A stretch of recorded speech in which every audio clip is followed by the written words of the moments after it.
que faremos para herdar a vida eterna?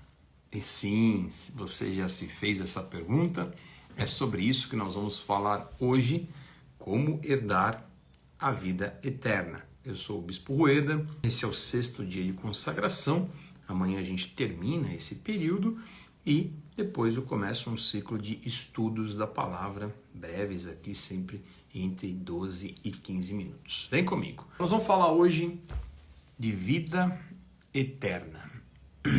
Será que alguém que tem uma vida ruim deseja ter uma vida para sempre?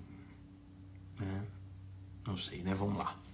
Vamos hoje discutir sobre isso. Mateus capítulo 19, versículo 20. Mateus 19, 20. Replicou-lhe o jovem: tudo isso eu tenho observado. O que me falta ainda? E disse-lhe Jesus: se queres ser perfeito, vai, vende os bens, dá aos pobres e terás um tesouro no céu. Depois vem e segue-me. E tendo, porém, o jovem ouvido essa palavra, retirou-se triste, porque era dono de muitas propriedades. Amém? Vamos juntos orar aqui. Senhor Deus Pai de amor, eu quero te agradecer por mais essa manhã que estamos juntos na tua presença. Te pedir, ó Deus, que o teu Espírito Santo nos ilumine, nos instrua, nos direcione e que nós possamos aqui compartilhar esses breves momentos daquilo que é a inspiração que vem do alto. Usa a minha vida, eu te peço, em nome de Jesus. Amém. Glória a Deus. Bom, esse é só um pequeno trecho de uma passagem bíblica muito conhecida sobre um jovem rico que vai encontrar-se com Jesus e faz a ele um pedido ou uma pergunta bem peculiar. Ela é a mesma em 3 evangelhos que aparece. O texto aparece em Mateus, em Marcos e Lucas, não aparece em João. Mas nos 3 textos a pergunta é exatamente a mesma. O que eu preciso fazer para herdar a vida eterna? Essa foi a pergunta do jovem. E Jesus dá a ele uma resposta, dizendo para ele que ele deveria seguir aquilo que já estava instruído ao seu povo: não matar, não roubar, não defraudar ninguém, honrar pai e mãe, né? E assim vai, amar a Deus sobre todas as coisas. Dá a ele os 10 mandamentos, fala para ele sobre algo que estava explícito à sociedade judaica. E ele responde: mas eu já tenho feito tudo isso desde a minha mocidade. E aí então Jesus diz para ele, né? Então faz o seguinte: vende tudo que você tem, dá aos pobres e aí você me segue. Bom, Jesus não disse que ele herdaria a vida eterna. No texto de Marcos fala que ele, olhando, o amou. E aqui no texto de Mateus, que nós acabamos de ler, ele diz: me siga, não é? Então, a resposta que ele queria não veio. E ele, de repente, se entristece e ele vai embora. Por quê? Porque Jesus discerniu o que ele queria. O que ele queria? Primeiro, ele queria aprovação. Se ele fazia tudo o que fazia, ele não tinha consciência de que era um cara bom, um cara diferenciado na sociedade? Será que ele não tinha pessoas suficientes? Essa questão que Marcos retrata de Jesus ouvir isso, olhá-lo e amá-lo, não estava replicado na sociedade? Se ele era uma boa pessoa, ele andava corretamente, ele amava o pai e a mãe, ele cumpria todas as leis, ele fazia tudo o que tinha que ser feito. Será que na sociedade, na família, no meio na qual ele estava inserido, já não expressavam a ele amor, aprovação suficiente? De quem mais, da boca de quem mais ele queria ouvir: você é o cara? Então Jesus estava tratando aqui com ele de algo que não está explícito nessa palavra, mas está implícito aqui no contexto. Ele tinha um problema de autoafirmação, ele tinha um problema de dúvidas, e as dúvidas faziam com que ele não conseguisse enxergar se ele iria ou não ter uma vida eterna. Talvez a vida dele fosse tão boa que ele pensasse que transportaria algo que aqui ele vivesse, ou talvez ele tivesse a expectativa que a vida eterna seria ainda melhor do que o que ele já tinha. Se a Bíblia deixa claro que ele era um jovem rico, à época, qualquer época, uma pessoa rica tem acesso a coisas que a maior parte das pessoas não tem. E a época era mais diferenciado ainda, porque a gente está falando de épocas que faltava o básico, não é?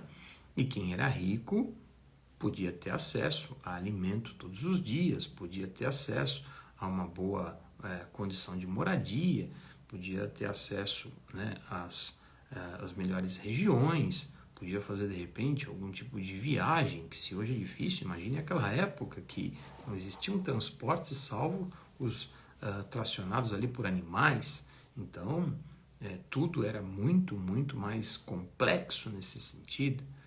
Esse jovem estava em busca de algo que para ele não estava tão difícil assim. Mas olha só, o preço proposto foi alto demais.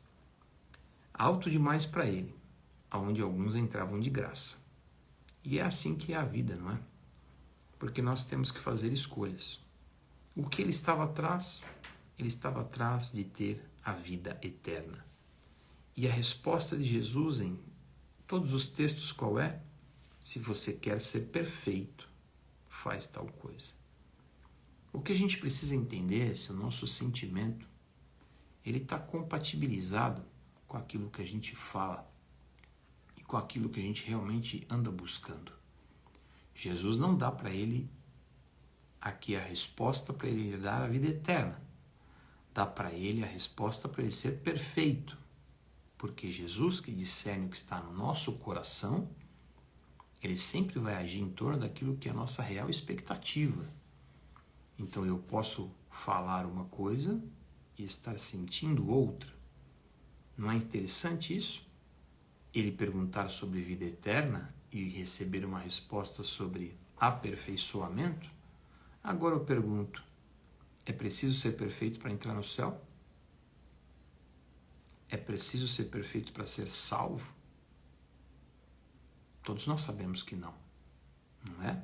Afinal de contas, o ladrão que estava na cruz, ao lado de Cristo, ele recebeu uma afirmação. Jesus disse para ele, ainda hoje estarás comigo no paraíso.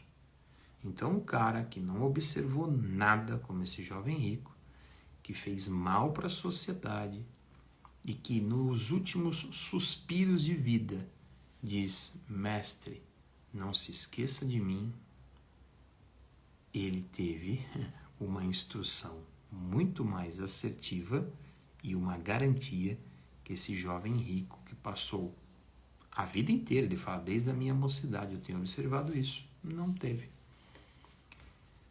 A salvação ou a vida eterna, ela não está pautada num conjunto de tarefas e regras, e sim num posicionamento de fé. Somos salvos pela graça. Nós passamos a praticar boas obras e nos tornamos melhores, nos tornamos referência. Abençoamos as pessoas e assim somos abençoados. Isso não tem a ver com herdar ou não herdar a vida eterna, porque a salvação vem pela graça, a salvação vem pela fé. Pela fé sois salvos. Acontece que quando eu tenho uma conduta de vida da maneira que esse jovem aqui expressa, eu passo a viver uma vida diferenciada. Então, o que você quer da tua vida? Apenas gozar de um ambiente sadio, produtivo, maravilhoso, quando você, de repente, for levado à vida eterna com Cristo? E, se você for para a vida eterna, você quer ir para onde? Gozar dessa vida eterna aonde? Olha só, Jesus dá uma resposta para isso que ele fala assim, o reino de Deus não está aqui ou acolá. Ele está dentro de vós. O que Jesus respondeu para ele é o que eu quero seguir aqui na minha vida, né? Observe tudo isso. Faça todas essas coisas e você vai ter uma vida maravilhosa. Vida eterna depende de uma única coisa. É você ter fé. É você acreditar pessoalmente e, assim, convictamente que o teu Senhor que te ama tem uma casa, tem um espaço, tem uma condição de salvação para você. Para finalizar, está condicionado ao quê? Primeiro, Jesus disse, eu sou o caminho, a verdade e a vida. Ninguém vai ao Pai se não for por mim. Segundo, o batismo. Quem crer e for batizado será salvo.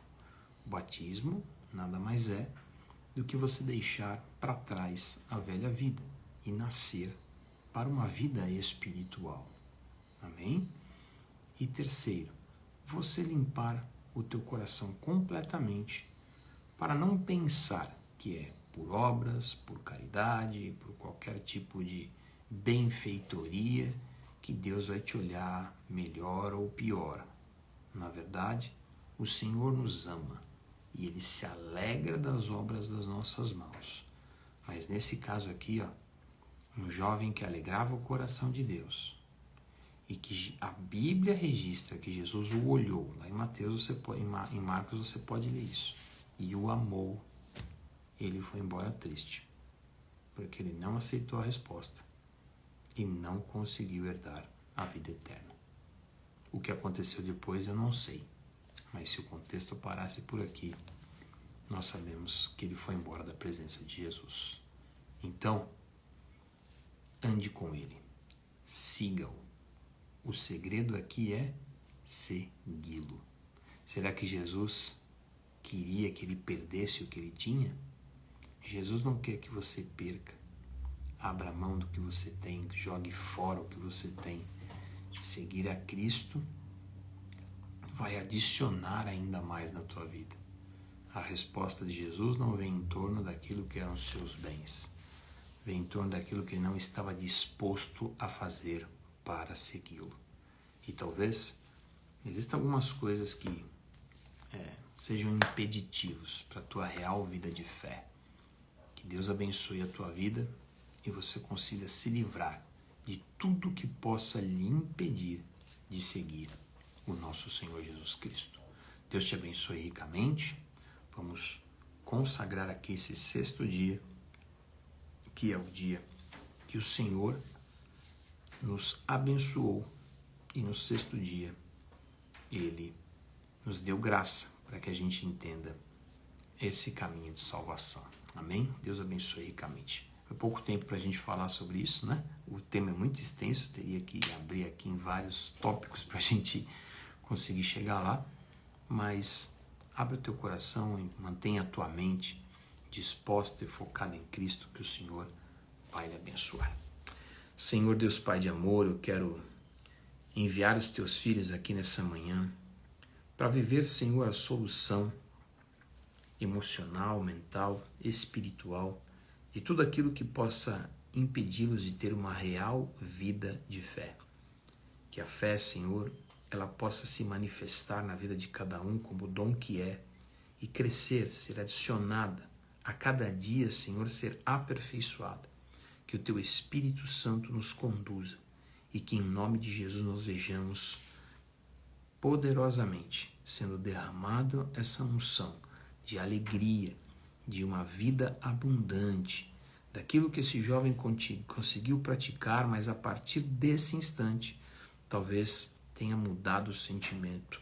Que em nome de Jesus, cada um de nós sejamos melhores para a nossa família, para a sociedade, para as pessoas que estão ao nosso redor, e estejamos dispostos a fazer o que tem que ser feito para seguir-te e viver uma vida abundante em nome de Jesus. Abençoa os teus filhos, abençoa, Senhor, a minha casa, cobre-nos com o teu sangue, em nome de Jesus. Amém. Beijo, Deus abençoe a tua vida.